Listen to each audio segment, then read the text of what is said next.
Hello students, welcome to my class. आज मैं stoichiometry के जेई मेन एग्जाम पैटर्न के कुछ क्वेश्चंस डिस्कस करूंगा कि जेई मेन एग्जाम में किस तरह के क्वेश्चंस आते हैं और किस तरीके से हमें अप्रोच करना चाहिए। ये चैप्टर कंप्लीटली कैलकुलेटिव है और उसके अकॉर्डिंग हमको वर्किंग करनी है। So let's start the question answer round. हम लोग क्वेश्चन आंसर राउंड स्टार्ट करते हैं। ये आपके पास फर्स्ट क्वेश्चन है। क्या क्वेश्चन है, एक बार उसको अपन रीड कर ले बच्चों। बिल्कुल, a mixture of ethane and ethene. अच्छा, बहुत अच्छी बात है। हमको पता है इथेन है C2H6 और इथीन क्या होता है, जल्दी बता दो। इन है यानी C2H4। बहुत अच्छी बात है, मैंने लिख दिया। occupies 41 liter at 1 atm and 500 Kelvin। बहुत अच्छा। The mixture react completely with 10/3 mole of O2 to produce CO2 plus H2O। यानी ये भी O2 के साथ रिएक्ट किया और ये भी O2 के साथ रिएक्ट किया। चलो, दोनों केस में क्या बन गया, CO2 प्लस H2O। बहुत अच्छी बात है। यहां भी क्या बन गया, CO2 प्लस H2O। क्या कोई प्रॉब्लम वाली बात है, लिख दिया। क्वेश्चंस में कहता है बोलो the mole fraction of ethane and ethene in the mixture. कहता है इथेन एंड इथीन का मिक्सचर बताओ, मोल फ्रैक्शन क्या होगा मिक्सचर में। अच्छा जी सर, हमको पता है कि भैया P कितना गिवन है, 1 atm गिवन है क्या, यस। वॉल्यूम कितना है, 41 लीटर। बहुत अच्छी बात है।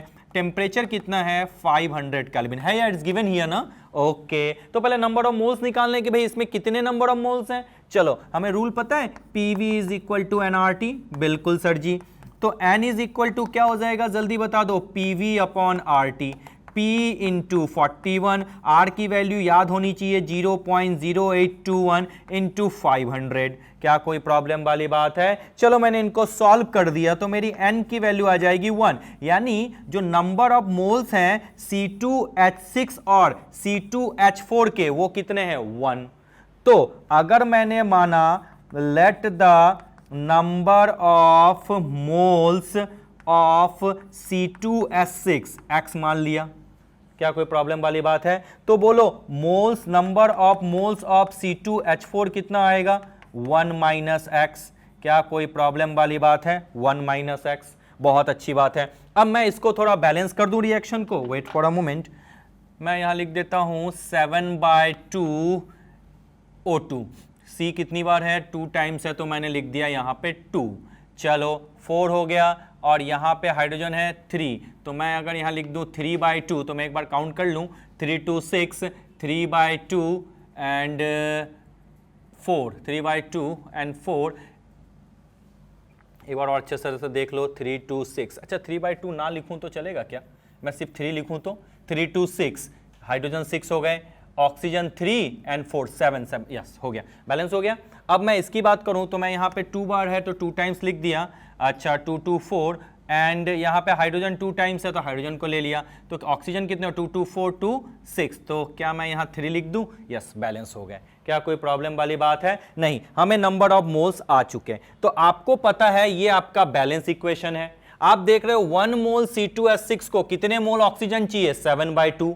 1 मोल C2H4 को कितने मोल्स O2 चाहिए, 3 मोल O2। तो भैया ओवरऑल जो ऑक्सीजन की रिक्वायरमेंट होगी वो कितनी होगी, अगर मेरे पास सिर्फ 1 मोल ही है और x मोल x के हैं, मतलब x मोल C2H6 के हैं और C2H4 के 1 माइनस x हैं, तो ऑक्सीजन रिक्वायर्ड ओवरऑल कितना दिया हुआ है, जल्दी बता दो, 10/3। अब इस इक्वेशन से बैलेंस कर लो, इसके कितने मोल है, x है, तो ऑक्सीजन रिक्वायर्ड क्या होगा, 7/2 इंटू एक्स। इसके कितने मोल है, 1 माइनस एक्स, ये 1 माइनस एक्स है, तो ऑक्सीजन रिक्वायर्ड क्या होगा, 3 1 माइनस एक्स होगा क्या, equal to 10/3।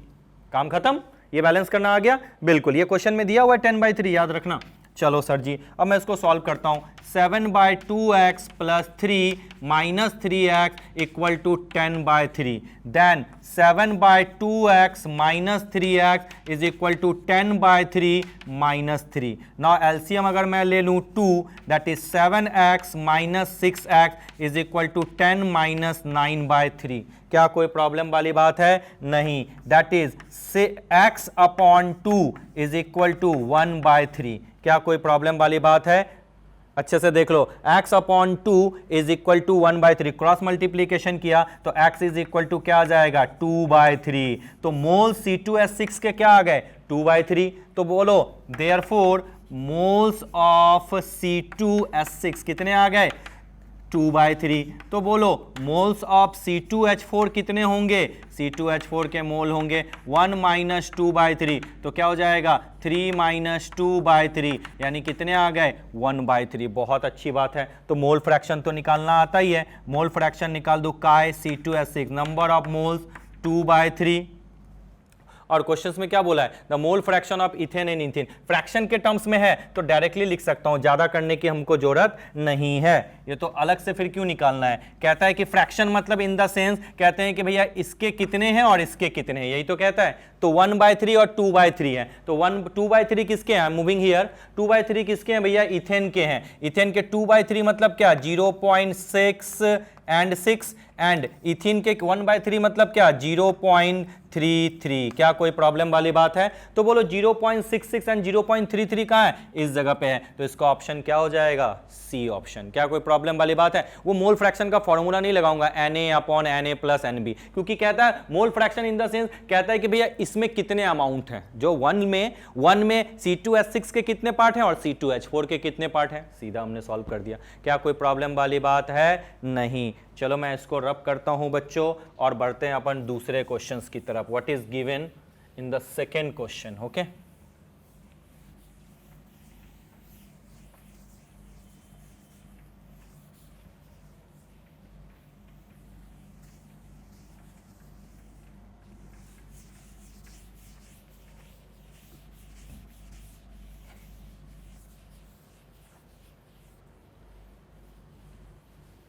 Now let's move to the question number 2।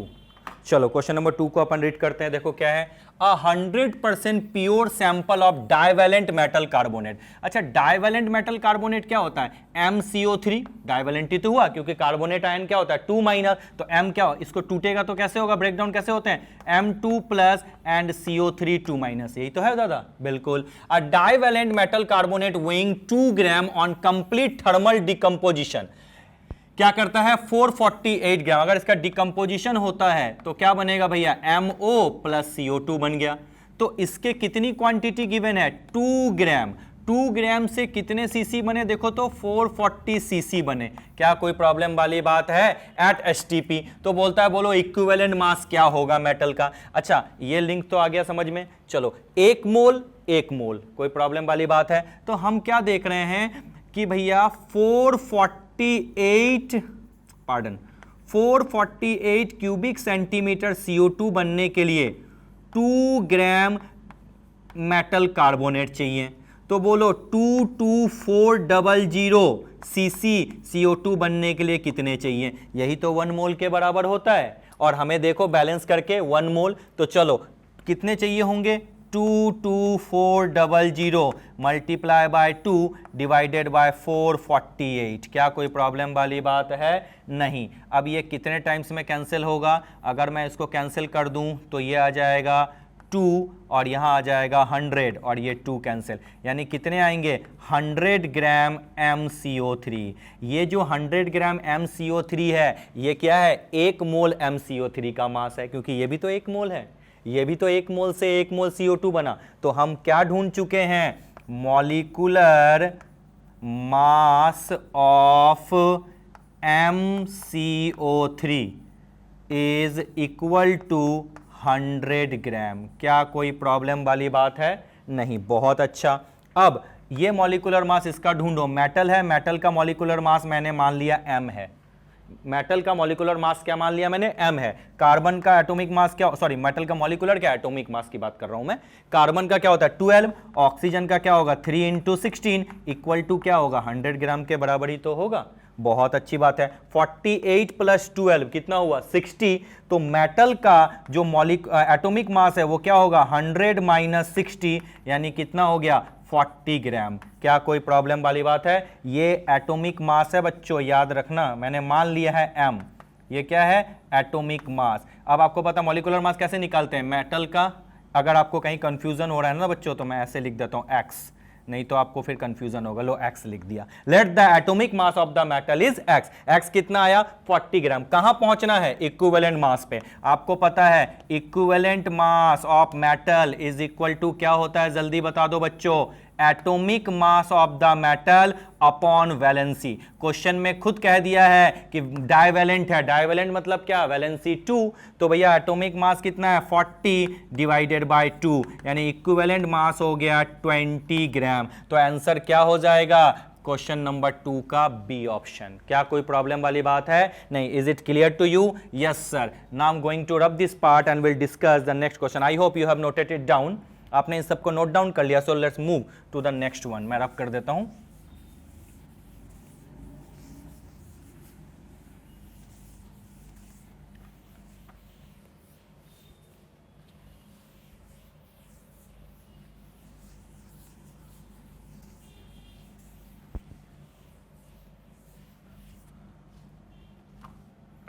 Question number third एक बार पढ़ लूं बच्चों?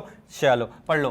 To solution of HCl A and B। अच्छा, दो सॉल्यूशन हैं आपके A और B, और दोनों ही किसके हैं? HCl के। बहुत अच्छा। कहता है हैव कंसंट्रेशन ऑफ 0.5 मोलर, यानी मान लिया कि M1 कितना है 0.5 मोलर। क्या कोई प्रॉब्लम वाली बात है? और ये जो M2 है ये कितना दिया हुआ है, जल्दी बता दो बच्चों, 0.1 मोलर रिस्पेक्टिवली।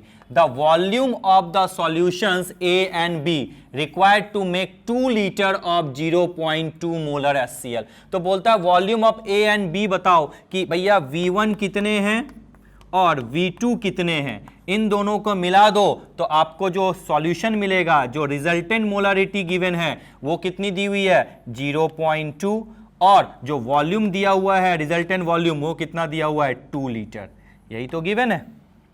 क्या कोई प्रॉब्लम वाली बात है? चलो, तो मैंने मान लिया कि V1x है और टोटल VR मतलब क्या होता है सबको पता है, याद करो थ्योरी में, V1 प्लस V2 है और ये किसके बराबर है 2 लीटर के बराबर। अगर V1x है तो V2 क्या हो जाएगा दादा 2 माइनस x। लो आ गया काम तमाम। हमें फॉर्मूला पता है, बोलो। Molarity of solution resulting mixture M1V1 plus M2V2 is equal to क्या होता है MRV1 प्लस V2। बहुत अच्छी बात है। M1 कितनी है 0.5, V1 कितना है x, M2 कितना है 0.1, V2 कितना है 2 माइनस x, MR कितना है जल्दी बता दो 0.2, और V1 प्लस V2 कितनी है 2। क्या कोई प्रॉब्लम वाली बात है? क्या हम इसको सॉल्व करके x नहीं ढूंढ सकते? क्या बिल्कुल ढूंढ सकते हैं। x आ जाएगा आपका 0.5 लीटर। जब x 0.5 लीटर यानी V1 कितना है 0.5 और V2 कितना होगा 2 माइनस x, यानी 2 माइनस 0.5 यानी हो जाएगा 1.5 litre.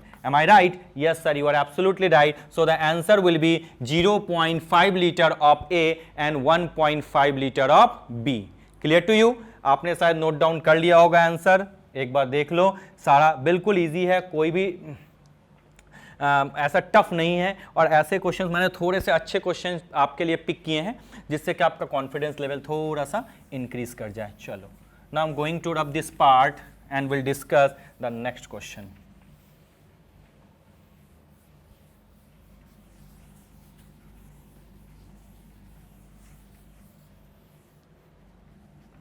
Now the next one, question number 4. What is given here in question number 4? How many grams of concentrated nitric acid solution should be used to prepare 250 ml of 2 molar MHNO3? Should be used to prepare 250 ml, यही तो बोला है। चलो, volume कितना दिया हुआ है बच्चा 250 ml, वो ओके। मोलारिटी कितनी दी है, ये है मोलारिटी, ये M ब्रैकेट लिख देता हूं MHNO M, तो मोलारिटी आपकी कितनी दी हुई है 2 मोलर। बहुत अच्छा। और बोलता है कितने ग्राम चाहिए, यानी W इज इक्वल टू चाहिए।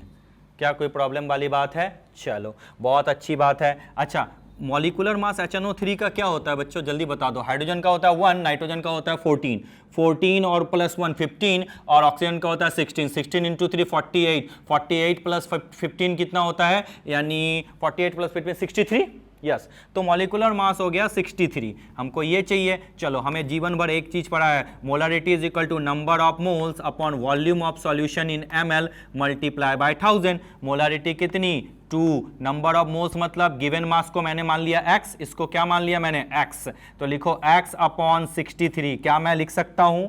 बिल्कुल, डिवाइडेड बाय वॉल्यूम, वॉल्यूम कितना है 250 मल्टीप्लाई बाय 1000, ये कैंसिल हो गया और ये 4 हो गया। Clear to you? 2 is equal to x upon 63 multiply by 4। क्या लिख सकता हूं मैं?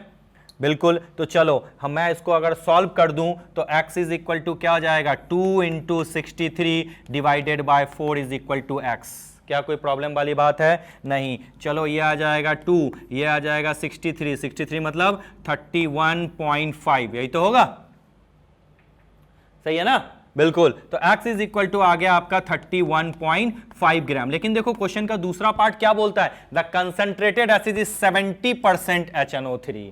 तो क्या हो जाएगा, mass of 70% HNO3 is equal to क्या होगा 31.5 मल्टीप्लाई बाय 100 डिवाइडेड बाय 70। क्या कोई प्रॉब्लम वाली बात है? नहीं। ये और ये आपका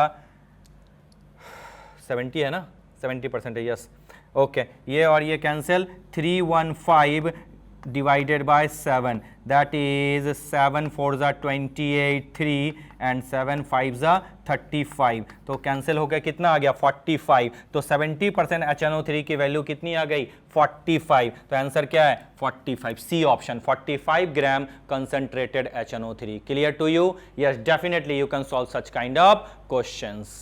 Am I right? Yes sir। चलो आपने सॉल्यूशन नोट डाउन कर लिया, क्वेश्चंस भी पढ़ लिए होंगे, मैं रब करता हूं और हम लोग दूसरे क्वेश्चंस की तरफ बढ़ते हैं। रुक जाओ थोड़ा सा, give me few seconds.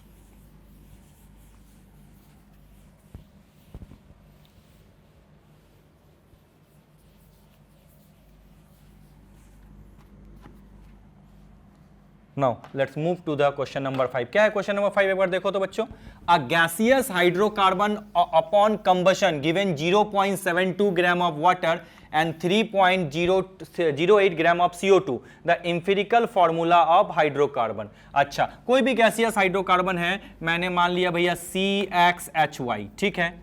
Upon combustion उसने दे दिया plus x plus y by 4 O2, upon combustion उसने दे दिया XCO2 plus y bye 2 H2O, यही तो दिया, ये तो बैलेंस इक्वेशन है। बिल्कुल। तो कहता है कि कितना देता है 0.72 ग्राम ऑफ वाटर। तो बोलो number of moles of water क्या होंगे, number of moles of water. Given mass कितने हैं जल्दी बता दो, 0.72। वाटर का मॉलिक्यूलर मास क्या होता है 18, होता है क्या जल्दी बता दो, होता है या नहीं? बिल्कुल। अगर मैं इसको सॉल्व कर लूं तो मेरे नंबर ऑफ मोल्स आ जाएंगे, बिल्कुल। और ये जो नंबर ऑफ मोल्स हैं ये किसके बराबर हैं, y बाई 2 के। तो y बाई 2 क्या हो जाएगा 0.78 अपॉन 18 होगा क्या, y इज इक्वल टू क्या होगा 0.78 मल्टीप्लाई 2 अपॉन 18, ये क्या हो जाएगा 9।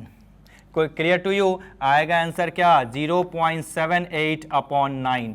क्या कोई प्रॉब्लम वाली बात है? नहीं। अब ऑक्सीजन मैं कार्बन डाइऑक्साइड की बात करूं तो बोलो कार्बन डाइऑक्साइड के नंबर ऑफ मोल्स क्या होते हैं, गिवन मास जल्दी से बता दो 3.08। और CO2 का मॉलिक्यूलर मास क्या होता है 44 ग्राम। क्या कोई प्रॉब्लम वाली बात है? नहीं। जब नंबर ऑफ मोल्स आ गए तो ये किसके बराबर है, x is equal to 3.08 upon 44। अब जब x और y मिल गए तो जब हम इस x और y को सॉल्व करेंगे तो x और y का जो रेशियो आ जाएगा वो 7:8 आ जाएगा, यानी फॉर्मूला क्या हो जाएगा C7H8। करके देख लेना, क्या इसको सॉल्व कर सकते हो, पॉइंट में अपने आप क्लियर हो जाएगा। दैट इज XY यानी X7 और Y यानी C7H8। क्या कोई प्रॉब्लम वाली बात है? नहीं सर, हम कर लेंगे, हम कर सकते हैं। X टेंस टू Y आ जाएगा 7 टेंस टू 8, यानी वो कोई प्रॉब्लम नहीं सर। बिल्कुल, बहुत अच्छी बात है, आप इजीली सॉल्व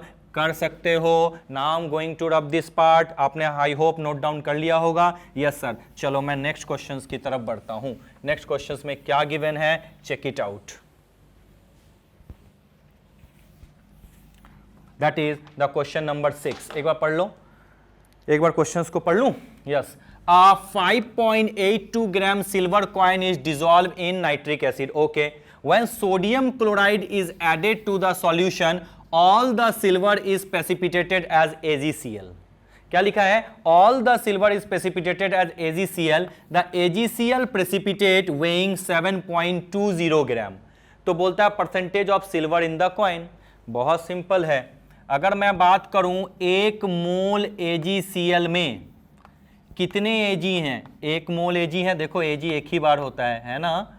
चलो Ag का मास कितना होता है? 108. तो इसका मास 108 प्लस 35.5 143.5.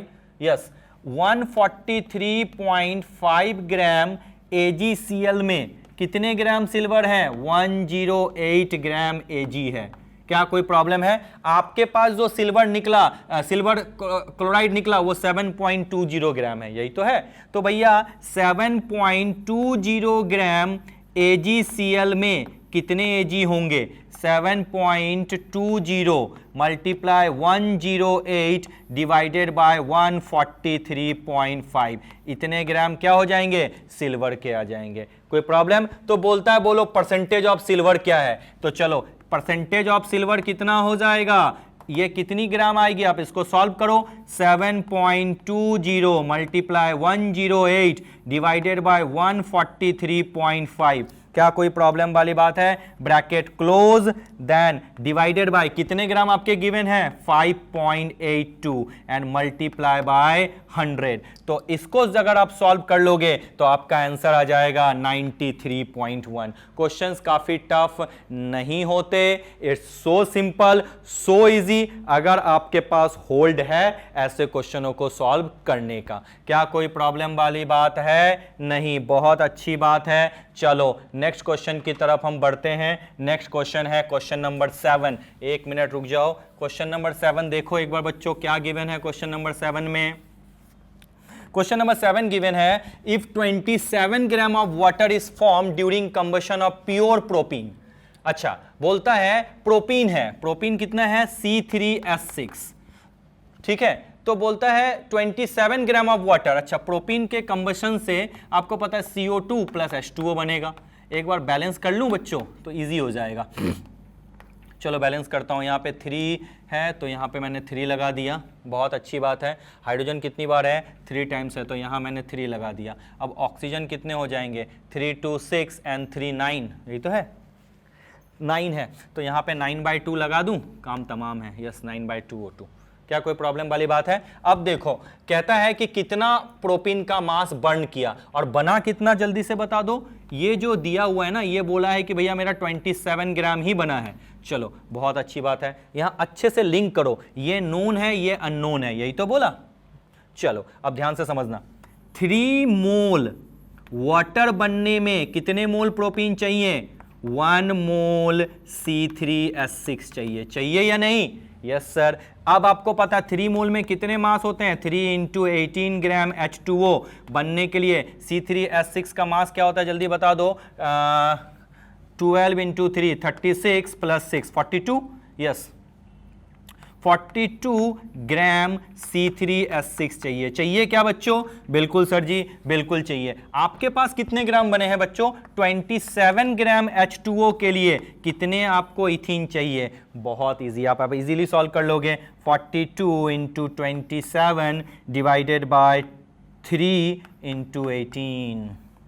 ये हो जाएगा 9, ये हो जाएगा 2, ये हो जाएगा 21. कितने ग्राम चाहिए? 21 ग्राम C3H6 चाहिए. क्या कोई प्रॉब्लम वाली बात है? तो इसका ऑप्शन क्या हो जाएगा? 21 ग्राम. प्रॉब्लम है? नहीं. मैं आपको थोड़ा सा समय देता हूं, आप एक बार इस क्वेश्चन को नोट डाउन कर लो. सो आई होप बच्चों आपने इसको नोट डाउन कर लिया होगा. ये बहुत ईजी था. थोड़ा 2 मिनट में रिलैक्स हो गया था. काफ़ी थोड़ा सा स्ट्रेस हो जाता है, कभी कभी हम थक जाते हैं थोड़ा.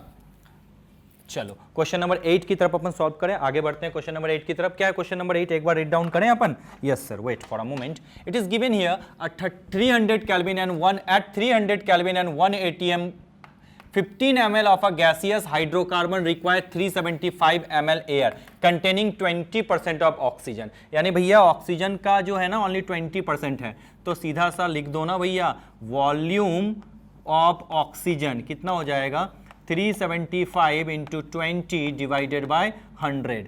चलो 2 5 10, इसको कंप्लीट किया तो 75 आ गया। तो वॉल्यूम ऑफ ऑक्सीजन कितने हो गए 75 ml। बहुत अच्छी बात है। उसके बाद क्या कहता है oxygen, after combustion the gases occupy 330 ml assuming that the water formed is in liquid form and the volume were measured at the same temperature and pressure। the formula of the hydrocarbon, कौन सा hydrocarbon है ये ढूंढना है। ये तो पहले हमने ढूंढ लिया, बहुत अच्छी बात है। उसके बाद हमें मान लिया कि मैंने हाइड्रोकार्बन जो है उसका फॉर्मूला है CXHY, बहुत अच्छी बात है। ये ऑक्सीजन के साथ कंबाइन करेगा, याद करो ये फॉर्मूला हमें, ये आपको पता है बैलेंसिंग तो याद ही होनी चाहिए। It gives you XCO2 and plus Y/2 H2O, balance है, कंप्लीट बैलेंस है। आप चेक करके देख लो, you will get the balancing thing. Okay, अब आपने क्या करना है, क्वेश्चंस में दिया हुआ है 15 ml of gaseous hydrocarbon, 15 ml given है, और ऑक्सीजन कितने हैं आपके X प्लस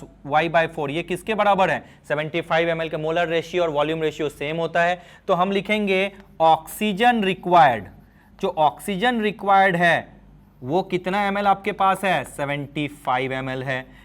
तो किससे होगा 15 इंटू X प्लस Y/4, यही तो 75 ml के बराबर है। बहुत अच्छी बात है। तो क्या लिखोगे x plus Y/4 is equal to 75/15, यानी कितना हो जाएगा 5, यानी x plus Y/4 is equal to क्या आ गया 5 आ गया। अच्छा, अब इसमें क्या करता हूं मैं, थोड़ा सा हीट एंड ट्रायल लगा देता हूं तो थोड़ा जल्दी हो जाएगा। अगर मैं x की वैल्यू यहां पे पुट कर दूं 3 और y की वैल्यू पुट करूं 8, 8/4 क्या होता है 2, 3 + 2 क्या आ गया 5, यानी x होगा 3 और y होगा क्या 8, और यानी फॉर्मूला क्या हो जाएगा C3H8। बहुत आसान है, ठीक है। अब एक छोटी सी चीज मैं बताता हूं, जब इस क्वेश्चन पे मैंने थोड़ा एक्सपेरिमेंट किया तो इतनी दूर अगर मैं ले लूं तब तो क्वेश्चन मेरा बिल्कुल ऑप्शन को मैच करता है, लेकिन जब आगे मैं पढ़ने जाता हूं और आगे के टर्म्स को यूज करके अगर मैं इक्वेशन सॉल्व करता हूं तो ये क्वेश्चन का ऑप्शन नहीं आता, क्वेश्चन बदल जाता, कोई भी ऑप्शन इसमें करेक्ट नहीं आता। तो इस क्वेश्चन को आप थोड़ा स्टार बना लो, अगर इतनी दूर तक दिया हुआ है तो you will get the answer इनमें से, अदरवाइज आप आंसर नहीं, दूसरा ऑप्शन आ जाएगा, मतलब इनमें से अलग ऑप्शन आ जाएंगे। तो इसलिए ये काफी इजी हो गया C3H8, इसलिए मैंने इतनी दूर लेके ही सॉल्व कर दिया। क्या कोई प्रॉब्लम वाली बात है? नहीं। चलो बच्चों, आई होप आपने क्वेश्चन पढ़ लिया, आंसर देख लिया। मैं इसे रब करता हूं और let's move to the next question. जो नेक्स्ट क्वेश्चन है हम उसकी तरफ बढ़ते हैं। The next question here is question number 9। क्या है क्वेश्चन नंबर 9? देखो तो, you are supplied 500 ml each of 2 normal HCl, 500 ml each of 2 normal HCl and 5 normal HCl. What is the minimum volume of 3 molar HCl that you can prepare using only these 2 solution? क्या बोलता है? Maximum volume बोला है। क्या बोला है भैया? Maximum volume. तो मैं मान लेता हूं एक का x, एक चीज और मैं बता देता हूं, molarity is equal to normality हो जाएगा। किसके केस में? HCl के केस में, क्योंकि HCl के केस में जो बेसिसिटी होती है वो सबको पता है 1 होती है, इसमें तो कोई प्रॉब्लम वाली बात नहीं है। चलो अब आप बहुत इजीली एक इक्वेशन लगा दो, sir ji N1V1 plus N2V2 is equal to क्या हो जाएगा N3V1 प्लस V2। क्या कोई प्रॉब्लम वाली बात है? N1 हमें पता है 2 नॉर्मल, सॉरी V1 हमें पता है 5 ml 500 ml, N2 पता है हमें कितना नॉर्मल 5, और V2 पता है X, N3 कितना है 3 मोलर, मोलरिटी और नॉर्मलिटी सेम है तो भैया नॉर्मलिटी भी यही 3 हो जाएगा, एंड V1 मतलब 500 प्लस X। क्या कोई प्रॉब्लम वाली बात है? नहीं। तो हम सॉल्व कर लेते हैं, क्या हो जाएगा 1000 plus 5X is equal to 1500 plus 3X। क्या कोई प्रॉब्लम वाली बात है? नहीं। ये इस तरफ चला गया तो 5x minus 3x is equal to 1500 minus 1000, यानी क्या हो जाएगा 500 is equal to 2x, x is equal to 500 divided by 2, यानी कितना आ गया 250 ml। यानी जो ओवरऑल वॉल्यूम है V1 प्लस V2 वो कितना हो जाएगा 500 प्लस 250, यानी क्या हो जाएगा 750 ml। क्या कोई प्रॉब्लम वाली बात है? क्या ऑप्शन में है 750। एक बार एक चीज और थोड़ा मैं मेंशन कर दूं, you are supplied with 500 ml each, मतलब भैया इसका दिया हुआ है इसका नहीं, तो ये थोड़ा सा अगर आपको र्यूमर क्रिएट करता है तो मैं कट कर दूं, you are supplied 500 ml of 2 normal HCl and 5 normal HCl, ये कहना है। यानी 5 नॉर्मल HCl का वॉल्यूम नहीं पता, नहीं तो हम डायरेक्टली लिख देते 1000 ml, ठीक है। तो इसलिए ये ऑप्शन भी था, बट एक्चुअली जब हम बुक्स को अच्छी तरह से खंगालते हैं, और ये प्रीवियस ईयर के क्वेश्चंस हैं इसलिए मैं इसमें बहुत ज़्यादा चेंज नहीं करना चाहता, नहीं तो अगर इसके स्टेटमेंट को मैं लूं तो भैया मेरा आंसर क्या आएगा 1000 आएगा, क्योंकि 500 प्लस 500 मैक्सिमम वॉल्यूम यही तो माना है। लेकिन एक्चुअली थोड़ा मॉडिफिकेशन है क्वेश्चंस में, और ऑप्शन 750 दिया हुआ है तो मैंने इसको ओमिट किया। मतलब समझना 500 ml ऑफ 2 नॉर्मल HCl है, और उसी को लगा के मैंने आपका न्यूमेरिकल सॉल्व किया है। तो इसमें कॉन्ट्राडिक्शन की कोई बात नहीं है, क्योंकि जब आप बच्चे सॉल्व करते हो तो अरे सर आपने तो ये मिस्टेक कर दिया, आपने तो सही से देखा ही नहीं। मैंने सही से देखा, सही से ऑब्जर्व किया, फिर आपको दो तरह की चीजें मैंने बता दी। चलो मैं अब इसको रब करता हूं बच्चों। रब करने के बाद हम लोग नेक्स्ट क्वेश्चन, जो आज के सेशन का लास्ट क्वेश्चन है, what is the next question? That is the question number 10। Question number 10 is 1 gram of carbonate M2CO3 on treatment with excess HCl gives you 0.001186 mole of CO2, the molar mass of M2CO3। ये तो बहुत आसान है भैया, directly लिख दो M2CO3 plus HCl। ये आपका देगा क्या बच्चों, जल्दी बता दो, 2 है ना, तो दे देगा MCl2। एक मिनट, M2 है, 2M plus plus CO3 2 minus, okay, और ये बनेगा H प्लस और Cl माइनस, यानी ये बनेगा 2MCl plus H2O plus CO2। यही तो होता है, क्योंकि ये मोनोवेलेंट है, वो भी मोनोवेलेंट है। चलो बहुत अच्छी बात है, बैलेंस मैंने कर लिया। अब एक बार बैलेंसिंग चेक कर लूँ, यहाँ पे मैं लगा दूँ 2HCl, अच्छा हाइड्रोजन 2 बार हो गया, ऑक्सीजन 2 एंड 1 3 टाइम, ऑक्सीजन भी बैलेंस है, लो हो गया। अब आप देखो, एक यहाँ पे मोल है, एक मोल से कितने बने, 1 मोल CO2 बने, लेकिन क्वेश्चन में दिया हुआ है कि बताओ कि भैया मोलर मास कितना है, जब इसकी वैल्यू है 1 ग्राम। जब 1 ग्राम लेते हैं तो कितने मोल बनते हैं, जल्दी बता दो, 0.01186 होते हैं क्या? अच्छा, दोनों के मोल सेम हैं, तो बताओ number of moles equal to क्या होता है, गिवन मास, गिवन है 1 अपॉन मोलर मास होगा, ये किसके बराबर हो जाएगा, 0.01186 के बराबर हो जाएगा। क्योंकि अगर मैं लिखूं 1 mole M2CO3 is equal to 1 mole CO2, तो भैया 1/m mole is equal to क्या हो जाएगा? समझो मेरी बात, नहीं समझ में आया?